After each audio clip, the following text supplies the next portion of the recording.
Statistically, stat man. That is me. Russell Westbrook is the greatest point guard of all time. I ain't never lost. Never in my life. Welcome back. You tuned into the NevaLoss pod. It's your man's BDB. Hey, today we are talking about my favorite player of all time, the greatest point guard of all time, man. We got Russell Westbrook, man. Hey, listen, every time they try to send my man to the graveyard and die, he rises up, man. He only gets stronger, man.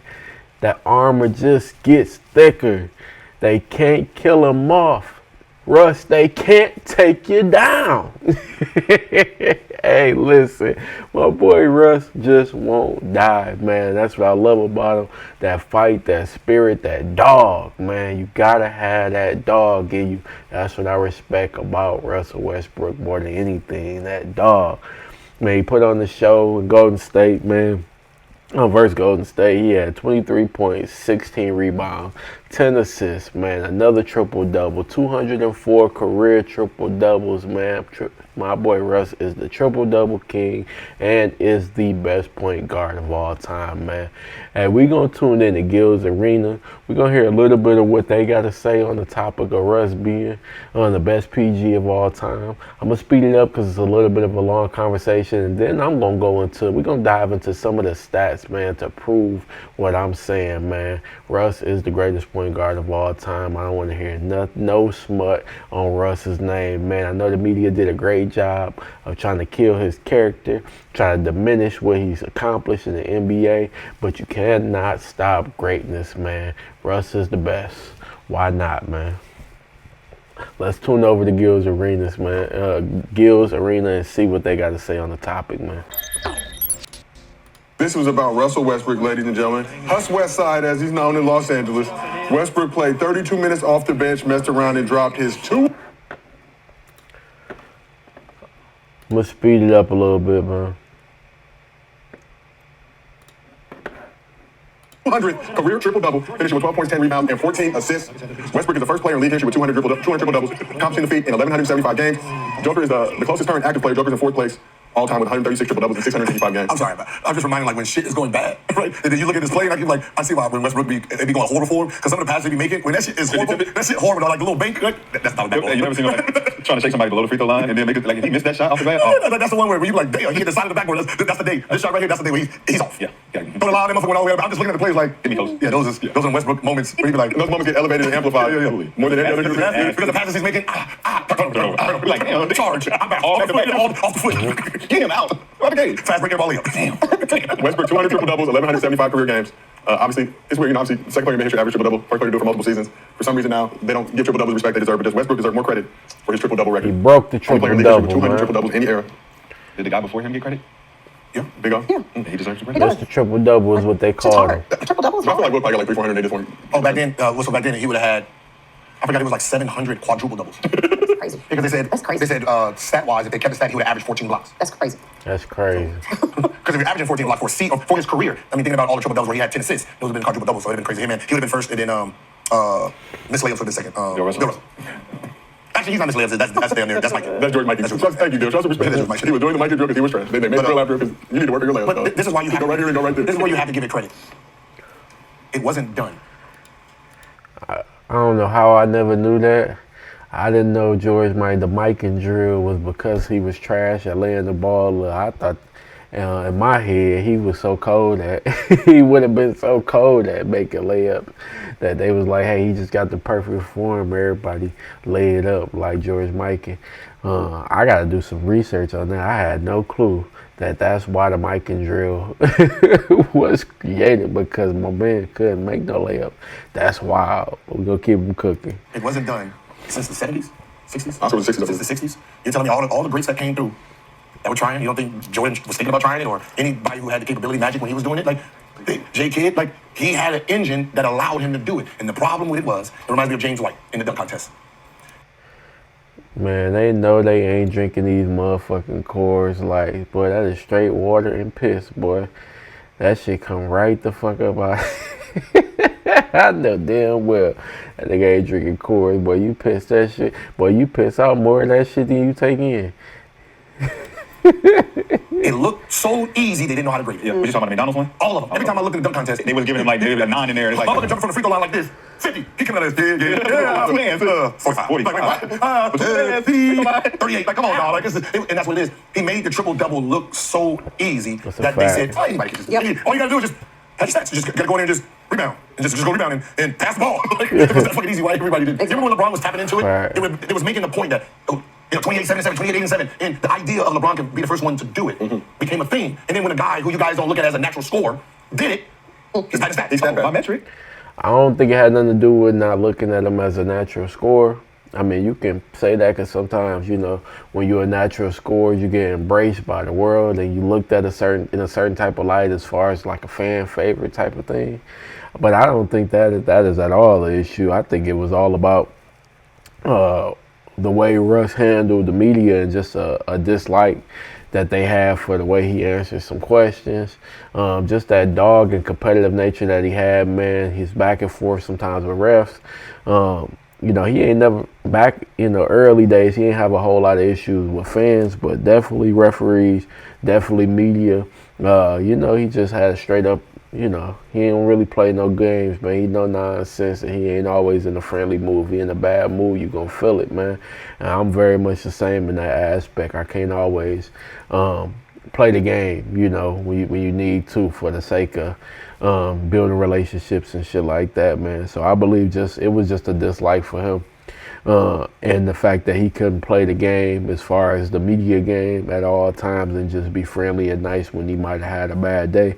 I think ultimately that's why they start diminishing what it means to get a triple-double and start making it seem like it didn't mean nothing.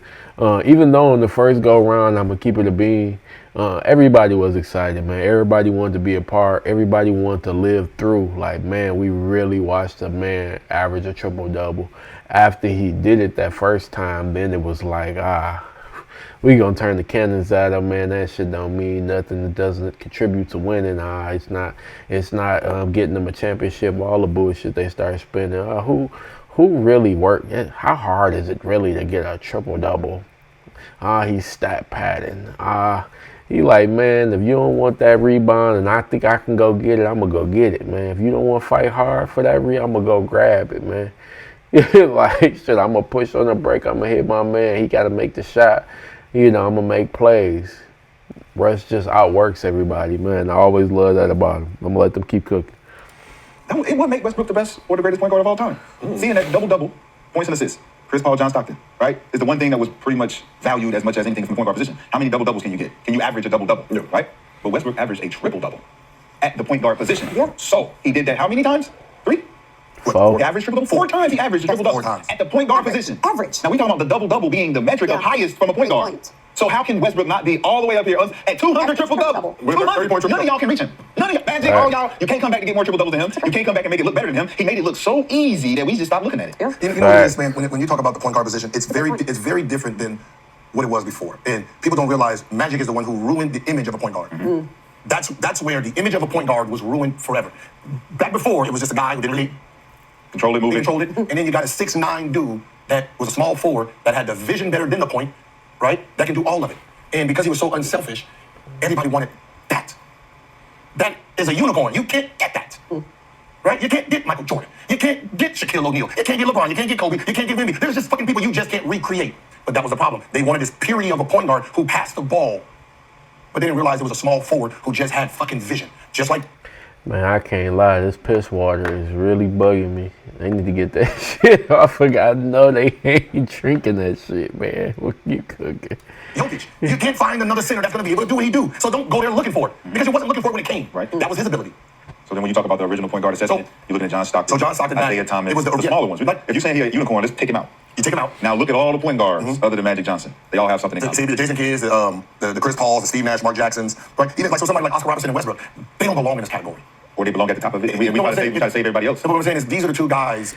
That's how I feel. You trying to save everybody up. Like, I'm going to let Gil cook up on what his point is, but at the end of the day, he's a point guard, man. He's labeled as a point guard just because certain point guards can't rebound, certain point guards don't don't play defense, certain point guards. If it was a guard who primarily just scores the ball, you don't take him out of the point guard position because he primarily scores the ball, whatever. Like, Steph Curry, even though Steph do get some assists, but for the most part, he's just a scorer or whatever. They're not gonna take him out because he's primarily a scorer. They're gonna try to give him that title with a greatest PG, even though shit, he ain't really doing the traditional things a point guard does. So it's interesting, man. But I'm gonna let him keep cooking. Let's see him bring his point home and see how I feel. Like this new guard, my era guard that was coming in, it's unfair for us, right? But it's unfair for the pure point. Right? You can't compare the two because what Westbrook is going to have over the Magic Johnsons is he's going to have more rebounds and more assists because how he plays the game. I mean, more rebounds and more points because how he plays the game. They're going to have more assists because how they play the game. Because the structure of the game. So it's hard to say who's the best point guard. No, It it's should not. be a whole other Because category. what you just said is the system that allows Westbrook to create. Well, not Westbrook, but what'd you say before that? Oscar. So when you're looking at how Westbrook creates, not with his structure, but with his athleticism and his speed, and he gets down court, he can get the easy man open. That attributes to his IQ level. He doesn't need the structure to get the assists. He can still get 10 assists a game. He can still get 10 rebounds a game. So my thing, not was on Westbrook, wasn't on him, it was on Steven Adams. Because if you got a rebounding big and you're still getting 10 boards, that says something different than your big averaging 6 or 7 or 8, and you're averaging 11 or 12. That means that he's doing what Jason Kidd was telling people to do. Box out, go. I got the rebound. We'll push ahead. The Brook Lopez. Yep. I'll box my guy out. You get the rebound. Yep. Right? It's. I got a new outlook on the point guard position now. It's just a weird, like if somebody asks me and they think it's weird, but it's the only way I can make it make sense. The best point guard is Magic, right? Now, if you say the best guards, that means now my combo type of guards can go into the category. I will have Steph in front of Magic, right? So I'll say, Steph is part of my top 5, but Magic is my number 1 point guard. How's that? Because the purity of the point guard position is this. Right? He added something that this guy didn't have. This guy has something he don't. So they can't compare to each other. Right? Like, you compare Shaq to Jokic. 2 different skill sets. Yeah. You know what I mean? Like, so there's things you're going to be, Jokic is going to. I understand what he's saying. I don't necessarily agree. Because at the end of the day, with every position, there's always going to be people who come in and they're just different. They change the position, they break the position. You can't separate them from everybody else because then it's just like they're getting penalized for just being uber great, for just being, great at more than just the position, man. And I think that's BS to penalize somebody basically. Because they can do multiple things other than just, whenever you see a traditional point guard or big man to be, like, shit, Shaq and Jokic are both centers, man. So, you could say Shaq was the most dominant, maybe even feared big at one point, but in all facets of the game, rebounding, scoring, passing, Jokic affects an offensive game. Actually, that's tough. I don't know who affected more. Damn.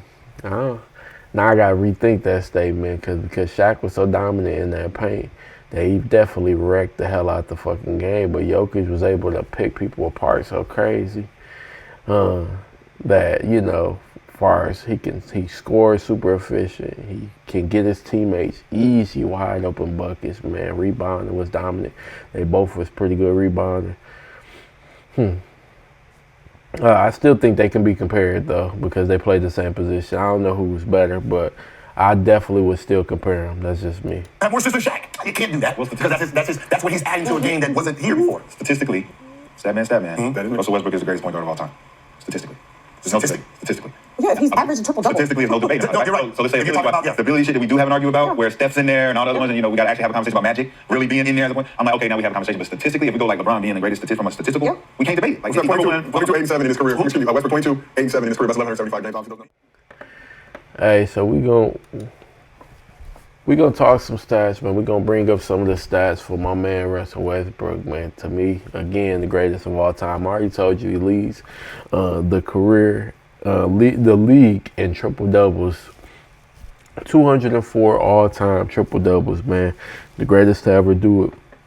made the triple-double stat completely insignificant. Now they talk about it with a lot less mustard. They don't give no respect to it. Anybody can do it. It's easy. You just got to play hard. All right, but we're gonna break down some of the point guard categories and why I believe Russ is the best of all time. So, point guards. This is all-time points. Russell Westbrook is second all-time in points over his career. Oscar Robertson, 26,710 points. Russ is at 26,325 points, less than 400 points from being